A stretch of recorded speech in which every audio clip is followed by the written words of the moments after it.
welcome back to EDH Deck Building. I am your host, Demo, and this is 10 counterspells for Commander? I'm not sure what to call this video. These are all counterspells, but I don't think they fit necessarily in a particular category. I didn't want to say underrated because probably some of these are unpopular for good reason. They're maybe a little bit better than people think they are. A lot of these are just not well known at all. So cards that I could probably talk about on my 10 cards you should be putting in your Commander decks videos. There are a few on here that are very fringe and very specific. There's also some on here that are, I think, very underplayed and should get played a lot more. So the cards on this list probably fit into a couple of different categories. These are mostly ones that don't see a lot of play in the format. And I'm going to start off with an honorable mention, and that's Stifle. And of course, this isn't an actual counter spell. It is counter target activated or triggered ability. I talked about this recently in my top 20 cards from Innistrad Crimson Vow about Overcharged Amalgam, which I just really am having a love affair with that card. I think it's fantastic. And of course, it can counter spells, but also counters triggered abilities and activated abilities. And I just really think that whole scenario of being able to trigger activated or triggered abilities is really underrated in the format. You would be surprised how often it can save your life, turn the entire game around. Trickbind is another one that does this. It's even better, of course, because it has split second and they can't attempt to do it again, right? It'll stop them from doing it. So it's even better,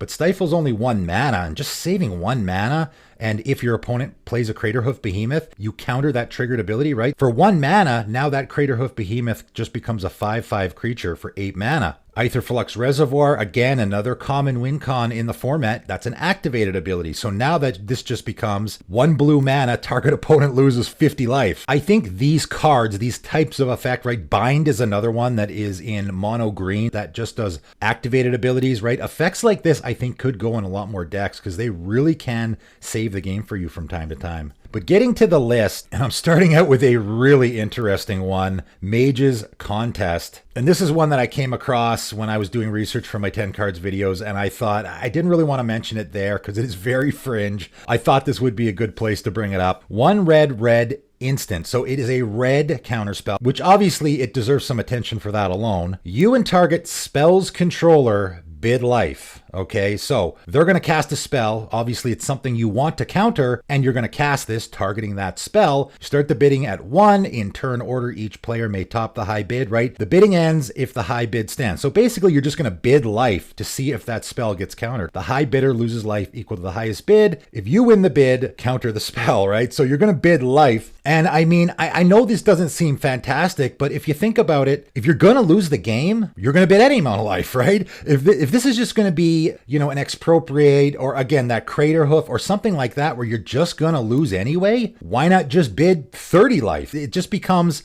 as long as I have more life than my opponent, that spell is going to get countered. This also can be good if you just want your opponents to lose life. You know, you could just throw this in your deck as a fun card and your opponent casts something that they really want and you know they want it. You can counter it and make them pay a whole bunch of life for it. It can be a really fun card in a Commander game too, I think. Next up at number 9, Overwhelming Intellect. 4 blue instant. So this is a very expensive counterspell, obviously. 6 mana is a lot to pay for a counterspell. And what makes it even worse is you can only counter creature spells. However, you draw cards equal to the spell's mana value. That's really good. So this again is a counter spell, but more so I think it's a card draw spell. Yes, you can save this if you know your opponent's about to cast a Craterhoof Behemoth or something like that again. So it can save your life, but I would more use this as a card draw spell. And if you think about it, even just a 4 mana creature, right? If your opponent casts a 4 mana creature, you counter it. 6 mana, draw 4 cards at instant speed is pretty good. And then on top of that, you're countering your opponent's creature. So yes, counter spell it is for sure, but also pretty good draw spell as well, I think. Coming in at number 8, Turn Aside. 1 blue mana instant. Counter target spell that targets a permanent you control. I like this. I started putting this in decks recently. You know, for me, a lot of the times the spells that I counter personally, and a lot of these cards will sort of play into my style of play a little bit. I like countering stuff that targets my stuff, okay? Typically, I don't play a lot of counter spells, but when I do, it's I'm protecting my own stuff because I don't want my opponents to remove it, or I'm countering that game-winning play. That's pretty much all I use counterspells for. I think counterspells are really poorly used in the format for the most part. Countering someone's commander, for example, I don't think is a particularly good play. It's something that I've never done. I guess if a commander is going to end the game as soon as it hits the table, that's rarely the case in a casual game though. This I think is pretty good. 1 mana, counter target spell that targets a permanent you control. I like it a lot. Obviously, it's incredibly cheap too, so that plays into the usefulness of it as well. Another pretty cheap one is Jowari Disruption. 1 in a blue instant. Counter target spell unless its controller pays 1. So pretty terrible as a counter spell, right? 2 mana and they only have to pay 1.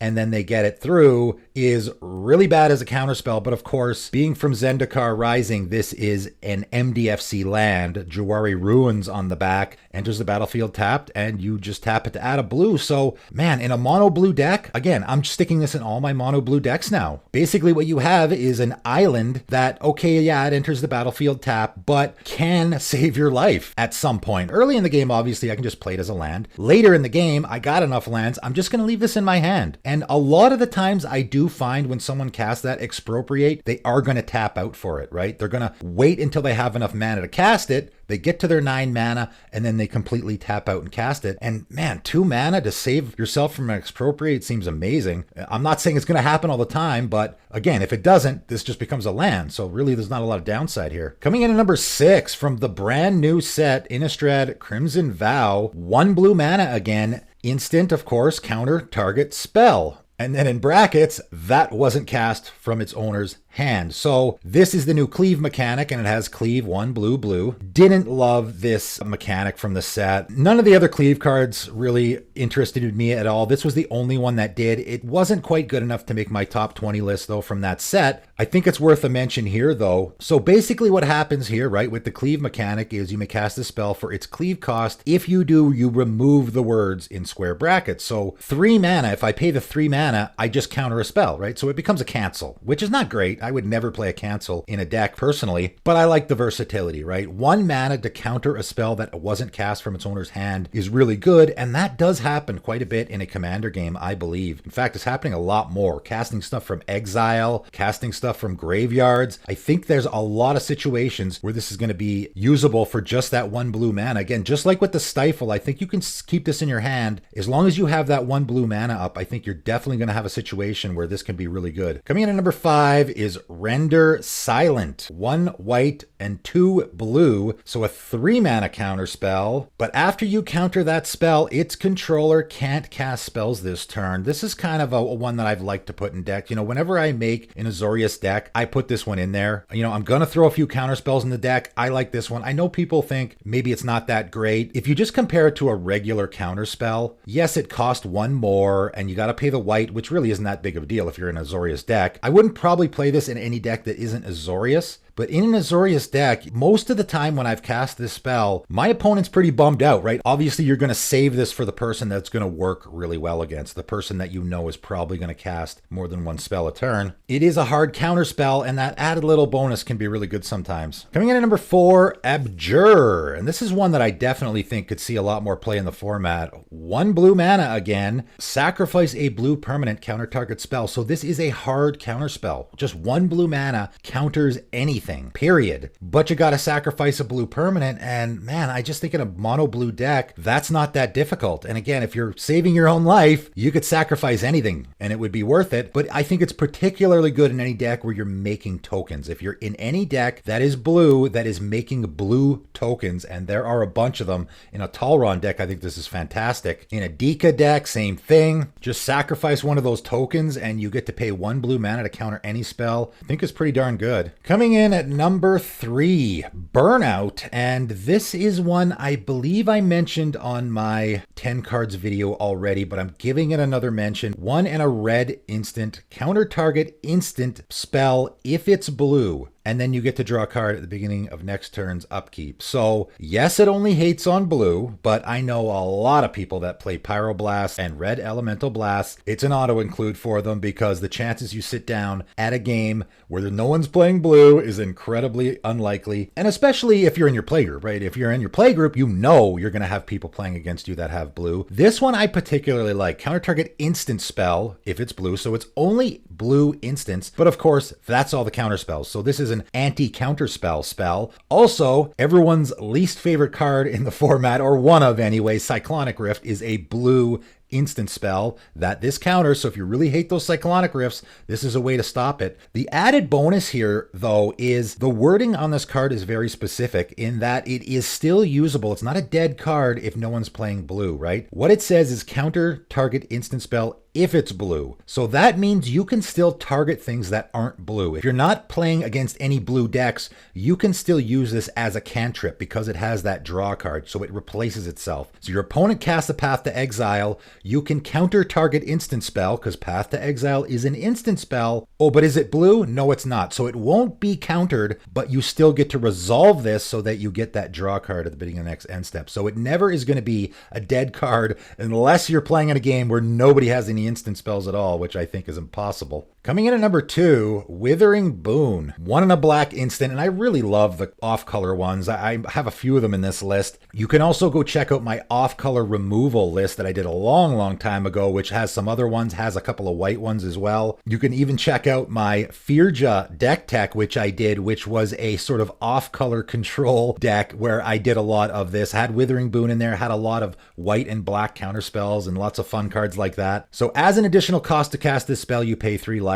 Big whoop, right? In a commander game, that's nothing. Counter target creature spell. That's pretty good. In mono black, or I guess in non-blue, any deck that is not blue and has black could run this, and I think it would be pretty good. 2 mana counter target creature spell. That can be pretty fantastic. And this is probably the one time where countering someone's commander might actually be worth it. You know, if something says specifically counter target creature spell, like this, or like overwhelming intellect, that I would counter an opponent's commander with. I think that would be worth it. Only because it says specifically creature spell. I wouldn't use a normal counter spell though for that, just because I like to save those for the expropriates and the, you know, the game ending spells. But something that specifically says counter target creature spell, I think I probably would use on opponent's commander. And of course, you always get the added bonus of, aha, I'm playing a black spell and I just countered your stuff. But coming in at number 1 is Stubborn Denial. And again, 1 blue mana. So I think I have 4 cards on this list that only cost a single blue mana. So that's pretty good. Counter target non-creature spell unless its controller pays 1. Again, that's not great. You know, there is maybe going to be a time when you can use this. But for anyone who watches Modern games ever or plays in Modern, you will know that this at least used to be a real beast in Modern. I don't know if it is so much anymore. I haven't played Modern in a long time.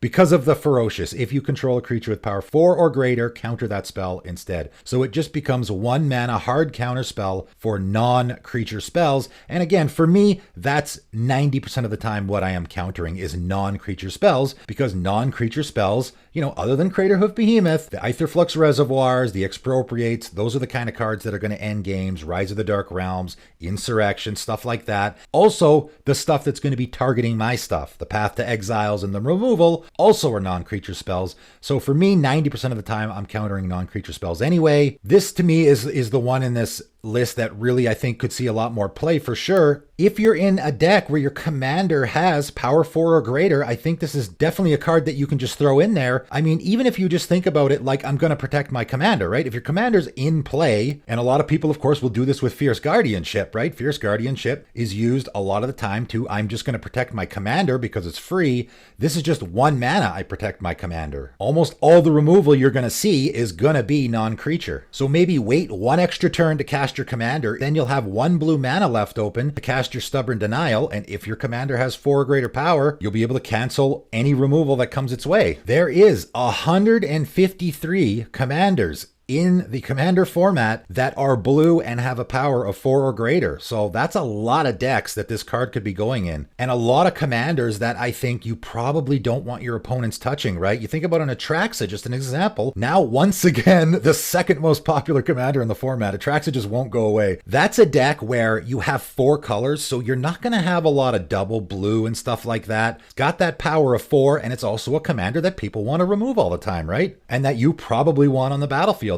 So I think Stubborn Denial is probably a great fit in a deck like that. Could probably go in a lot more decks. But that is it for my list. You know, again, I don't know specifically what you could call this list. It's underrated, underplayed, maybe could see more play. Some of these are very fringe. I don't want to make it seem like these are all fantastic counterspells that can go in every deck. Some of them are definitely very fringe. I guess you could probably call this 10 counterspells you should be putting in your commander decks, or could be. Should is a bit of a strong word for some of these. I think they definitely could see more play without question. And if you are thinking of buying any of the cards off of this list, give my TCG Player link a click. It helps support the channel, but that's it for today. And thanks for tuning in.